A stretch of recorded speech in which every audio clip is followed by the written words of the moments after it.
ఆడవారు ముసుగు వేసుకోవాలా?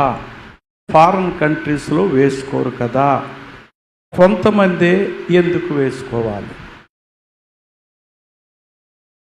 ఆడవారు ముసుగు వేసుకోవాలా అన్న ప్రశ్న 2000 సంవత్సరాల క్రితం కొరింతు ప్రాంతంలో ఇవ్వబడినటువంటి పౌలు చేత ఇవ్వబడినటువంటి ఒక సూచనను ఆధారం చేసుకొని అడుగుతున్న ప్రశ్న. ముసుగు వేసుకోవటం అన్నది ఆ సంస్కృతిలో సాధారణమైనటువంటి స్త్రీ చేసే పని. ఎందుకు అనంటే అసాధారణమైనటువంటి స్త్రీ, లేకపోతే సామాజిక కట్టుబాట్లు, కుటుంబ కట్టుబాట్లు దాటి వెళ్ళినటువంటి స్త్రీ ముసుగును తీసివేసి తన కురులతో తన వక్షములను కప్పుకునేది. పైన జాకెట్లు లేకుండా వక్షములను కురులతో కప్పుకుని ప్రజలను, కస్టమర్స్ను ఆకర్షించడం అనే పని చేసేది.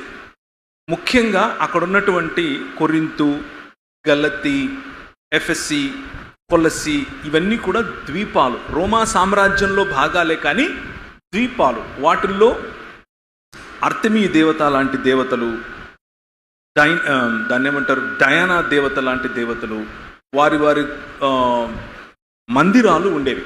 ఆ మందిరాలకు పూజారిణులు ఉండేవారు, పూజారులు కాదు, పూజారిణులు ఉండేవాళ్ళు. ఆ పూజారిణులు ఏం చేస్తారు అని అంటే దేవదాసీలుగా బ్రతుకుతారు. వారి దగ్గరికి వచ్చి వారి కురులను, రింగులుగా ఉండే వారి కురులను చూపించడం ద్వారా అనేకులను, ధనమున్న వారిని ఆకర్షించి వారి చేత ధనమున్న వారికి మరింత ధనం, సంతాన ప్రాప్తి వగైరాలన్నీ కూడా వీళ్ళు చెప్పేవాళ్ళు. అలా చేయటం కోసం వారిని ఆకర్షించేవారు. అలా ఆకర్షించిన తర్వాత వారి దగ్గర నుంచి వారి విరాళాలు వగైరా పుచ్చుకునేవారు. ఇది అక్కడ ఉన్నటువంటి సంస్కృతి. కురులు చూపించి అర్ధనగ్నత్వాన్ని ప్రదర్శించేది దేవదాసీలు. మీరు అలా ఉండకండి అని చెప్తున్నాడు.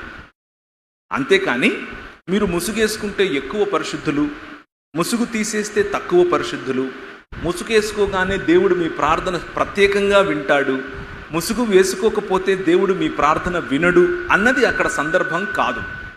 పురుషుని పైన ఆధిపత్యం చేసే విధంగా, పురుషుణ్ణి తనకు బానిసగా చేసుకునే విధంగా, పురుషుణ్ణి సెక్షువల్ డిజైర్స్ చేత, తనకున్నటువంటి లైంగికపరమైనటువంటి ఆకర్షణతో తన పైన ప్రభావం చూపించే ఒక విగ్రహముగా స్త్రీలు మారకండి అని చెప్పటం కోసం చెప్పినటువంటి మాట అది.